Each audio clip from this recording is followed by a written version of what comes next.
Nalulungkot ko lang, kapatid, hindi yan ang sagot. Malapit na rin po siguro sa katotohanan. Ang katotohanan, kapatid, ito.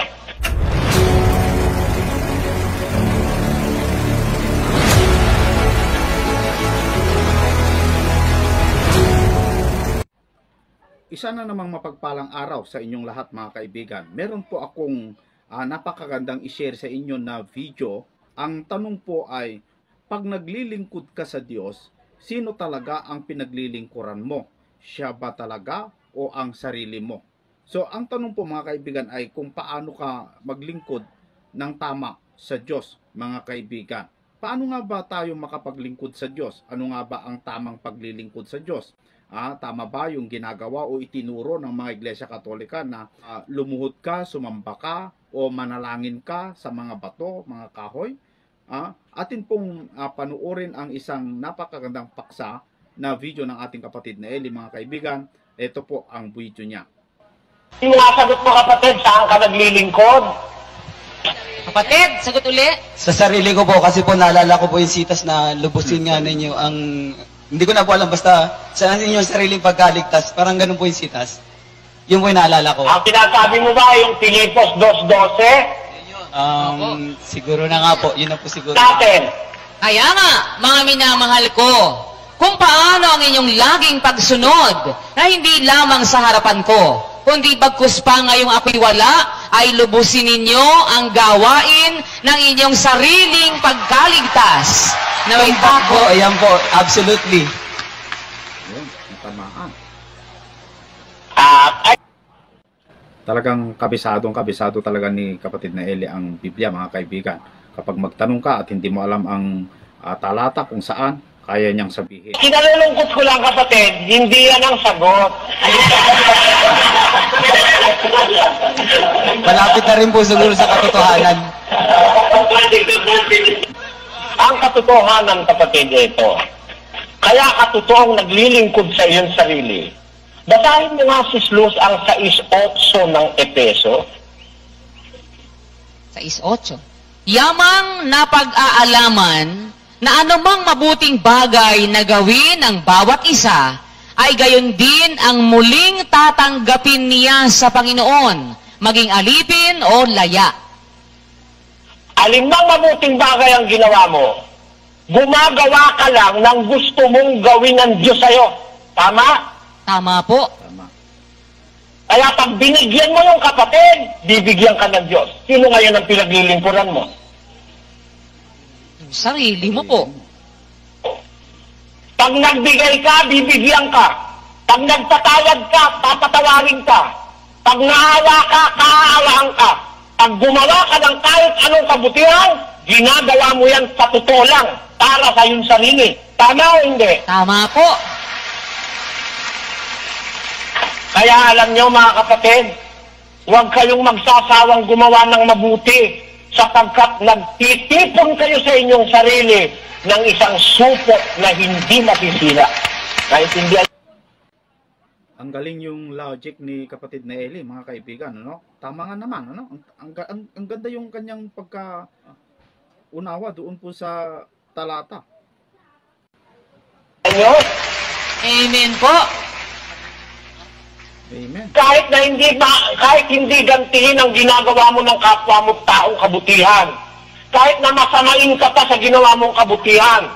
Kahit na ikaw ay tumulong na hindi ka napuri. Kahit yung pagpatagod mo ay hindi na-appreciate. Lahat ng ginagawa mong kabutihan, yun din ang tatanggapin mong muli sa Panginoon. At alam mo kung gaano kung gumanti ang Diyos? Ang ginawa mong isa, gagantihan niya ng 1,000. Yung ginawa mong isa, gagantihan niya ng maka-100 ganti. Kaya, hindi ka agrabyado para kang nagpatubo na nagbigay ka ng piso, ang bumalik sa'yo 1,000. Parang ganun. Yan ang ginagawa natin ngayon. Huwag kayong magsawang gumawa ng kabutihan, mga kapatid. Ang lahat ng kabutihang ginagawa natin, mga kapatid, para rin yan sa ating sarili. Yung ginawa mo, yun din ang tatanggapin mo sa Panginoon. So, yung ginagawa mong paglilingkod, pagpapagod, babalik sa'yo ang pakinabang nun. Walang masasayang. Dahil ang Diyos ang magbabalik nun. At ang Diyos ang nagbalik, if it is God or the Lord that shall return the good things that you are doing to others, He will return it to you. You can be sure that what He will return is overlapping. Yun po, yung sinasabi ni Brother Eli, yung tinatanong niya po kanina, kung tayo'y naglilingkod, ang sagot ng kapatid, kung kanino siya naglilingkod siya sa kanyang sarili. Kasi po, ang sabi doon sa Efeso 6:8, yamang napag-aalaman na anumang mabuting bagay na gawin ng bawat isa, ay gayon din ang muling tatanggapin niya sa Panginoon, maging alipin o laya. Kung tayo po ay naglilingkod, at gumagawa tayo ng mabuti, lahat ng mabuting ginagawa natin, ganun din ang gagawin sa atin o tatanggapin natin mula sa Diyos. At hindi po kasi pwede nating sabihin, sa Diyos nga tayo naglilingkod, sabi dun sa Gawa 17:24, na ang Diyos na gumawa ng sanglibutan at lahat ng mga bagay na naririto, siya palibhasa'y Panginoon ng langit at ng lupa, hindi tumatahan sa mga templong ginawa ng mga kamay. Hindi rin naman pinaglilingkuran siya ng mga kamay ng mga tao na para bagang siya'y nangangailangan ng anumang bagay. Yamang siya rin ang nagbibigay sa lahat ng buhay at ng hininga at ng lahat ng mga bagay. Kasi hindi po tayo hindi naman kailangan ng Diyos yung paglilingkod ng ating mga kamay sa Kanya. Ang talagang tama po, yung tinuturo nga ni kapatid na Eli, kung gumagawa man tayo ng mabuti, anumang ginawa nating mabuti sa ating kapatid, tinulungan natin, ginagawa natin yon sa ating sarili. At yun pong sinasabi sa Mateo naman na 10:28, si Pedro ay nagpasimulang magsabi sa kanya, narito, iniwan namin ang lahat at nagsisunod sa iyo.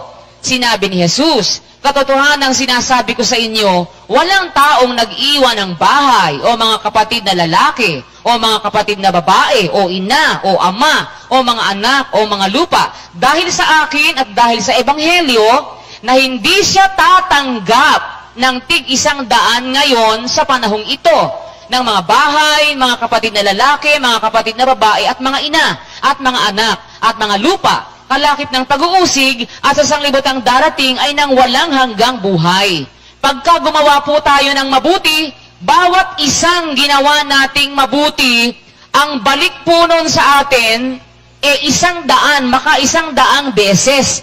Kaya parang yung piso mo nga, naging 1,000 ang tubo po nun. Ganon po kasi kung magbalik ang Diyos ng mabuting ginawa natin. Kaya huwag tayong manghihimagod na gumawa ng mabuti kasi lahat ng mabuting ginagawa natin, ginagawa rin natin yon sa ating sarili.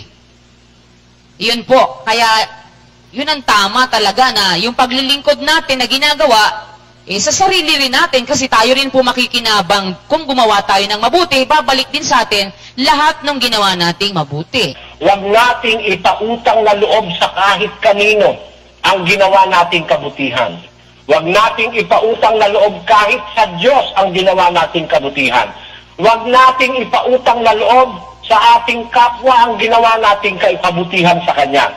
Magpasalamat tayo at pinayagan tayo ng Diyos na magawan siya ng mabuti kasi yung mabuting ginawa natin sa Kanya ay ginawa nating mabuti para sa ating sarili. Amen? Amen. Huwag nating ipautang na loob sa kahit kanino ang ginawa nating kabutihan. Huwag nating ipautang na loob kahit sa Diyos ang ginawa nating kabutihan. Huwag nating ipautang na loob sa ating kapwa ang ginawa nating kaipabutihan sa Kanya. Magpasalamat tayo at pinayagan tayo ng Diyos na magawan siya ng mabuti kasi yung mabuting ginawa natin sa Kanya ay ginawa nating mabuti para sa ating sarili. Amen? Amen. Gagawa ka ba ng mabuti kahit sa hindi gumagawa ng mabuti sa'yo? Opo, kapatid na Eli. Mamahalin mo ba kahit yung hindi nagmamahal sa'yo? Mamahalin po kahit ang hindi nagmamahal. Lalo mong dapat mahalin yung hindi nagmamahal sa'yo. Kasi ang tao baliktad, ang mahal niya yung nagmamahal sa kanya. Yung hindi nagmamahal sa kanya, para ayaw niyang makita, para ayaw niyang kausap. Mali tayo roon. Mali yun. Yung notion ng tao na yun, mali yun. Kaya mas dapat mong mahalin yung hindi nagmamahal sa'yo. Kasi doon ka makakatiyak na maiipon yung ganti ng Diyos sa'yo. Tama? Tama po, kapatid na Eli. Kasi pag ang mamahalin mo, nagmamahal sa'yo, binigyan mo ng polo, bibigyan ka rin niya ng polo. Ha? Pinakain mo siya, tatakainin ka rin niya. Eh yung hindi nagmamahal sa'yo, pinakain mo, nung matapos kainin, hinura ka. Di magaling. Bakit? Eh hindi niya ginantahin yung mabuting gawang ginawa mo sa kanya, ang Diyos ngayon ang gaganti sa'yo. Mas marami pa igaganti. O sino ngayon sa inyo ang hindi gagawa ng mabuti? Right. Ang ganda, no? Tama. Hindihan niyo ba yung punto na yan, mga kapatid? Amen. Opo, Brad Ito Eli. 46 ng Mateo. Sapagkat kung kayo'y iibig, sa nagsisiibig lamang sa inyo, ano ang ganti na inyong kakamtin? Hindi ba gagayon din ang ginagawa ng mga maningil ng buwis? Wala kang ganti pag ang inibig mo, yung umiibig lang sa'yo. Eh tayong mga tao, laging ang gusto nating karelasyon, lagi nating gustong tinutulungan, laging mahal natin, yung nagmamahal din sa atin. Napakamali ako, Sis Luz. Mahal ko yung nagmamahal sa akin. Natural lang sa tao yun eh. Siyempre, mahal mo, nagmamahal sa'yo, hindi mamahalin mo. Pero binibigyan kong daang, mahalin ko yung hindi nagmamahal sa akin. Because only by that, makakaasa akong baka sakaling sa araw ng paghuhukom, maawa sa akin ng Diyos. Hindi ba ganon, kapatid na Diyos? Tama po. Napakaganda po nun. Kasi yung hindi nagmamahal sa'yo, hindi ka naman gagantinan eh. Tama. Eh, meron nga mga kapatid eh. Maaalala ka lang pag mangungutang eh. Pag nakapangutang na, di ka na maalala eh. Tama o hindi? Tama po. Amen. Meron mga kapatid eh. Kaya ka lang lalapitan pag nangangailangan ng papakinabangin sa'yo eh. Gusto ko lang maintindihan ng kapatiran ini-encourage ko kayong huwag kayong magsasawang gumawa ng kabutihan. Kahit sa mga kaaway, kahit sa mga hindi nagmamahal sa atin, kahit sa hindi natin mga kapatid. Kasi ang ginagawa natin ng kabutihan mismo ang ating sarili. Kaya siguro kung ang sarili mo, hindi ka naman magsasawa eh, di ba, Sis Luz? Totoo po. Sarili mo po yun eh. Kung alam mo na ang sarili mo makikinabang, pagdadamutan mo ba? Hindi po. Ang taong nagdadamot sa sarili, eh kaya lang, hindi siguro naiintindihan ng iba na kung gagawa siya ng mabuti, sarili. At siguro, kung hindi niya naintindihan, tinitipid niya yung paggawa ng mabuti. Pinipigil niya, iniaatras niya, ipinupostpone niya. Pero kung sarili mo, alam mo, ikaw ang makikinabang, baka sakali sumipag ka. Tandaan natin yung sinabi ni San Pablo, huwag kayong manghimagod sa paggawa ng mabuti sa 9 ng Galacia, sapagkat sa takdang panahon ay magsisipag-ani tayo kung hindi tayo manghihimagod. Ayun ang sabi ng Biblia. Sa kapanahunan, magsisipag-ani tayo. Kung hindi man natin maani ngayon, yung ginawa nating mabuti, hindi natin maani ngayon sa buhay na ito, mas maganda nga dahil nakakatipon tayo ng kayamanan sa langit sa hindi natin naaaning kabutihan na ginawa natin sa lahat ng tao na pwede natin gawa ng mabuti. Kaya mga kapatid, alam nyo, ganito yun. Halimbawa, may nagkasalang kapatid sa'yo. Maka magagalit doon sa kapatid. Alam mong gawin mo, Sis Luz? Ano po? Salamat, kapatid. Minura mo ko. Salamat. Binigyan mo ko ng pagkakataong magtiis at magpatawad para mapatawad naman ako ng Diyos. Di ba ganon, Sis Luz? Opo. Tama po. Pero pag minura mo rin, ay tarantado ka. Opo. Pag ginawang ka ng masama, gantihin mo pa ng mabuti, sabi ng Biblia. Bakit? Sa paggawa mo ng mabuti sa ginawa sa iyong masama, pinararami mo, ina-aggravate mo ang ganti ng Diyos para sa iyo. Naintindihan mo? Amen. Totoo po. Sino pa kaya sa inyo mag-aaway-away? Tandaan ninyo, ang paggawa ng kabutihan, hindi nagbubunga ng masama. Yan ay nagbubunga ng mabuting makaibayong buti na manggagaling sa Diyos. Lalo na kung ang ginawa nating kabutihan ay hindi in-appreciate, hindi pinuri, hindi ginantihan ng ginawa natin ng kabutihan. Sana naintindihan niyo mga kapatid? Yan po ang paalaala ng Diyos sa ating lahat.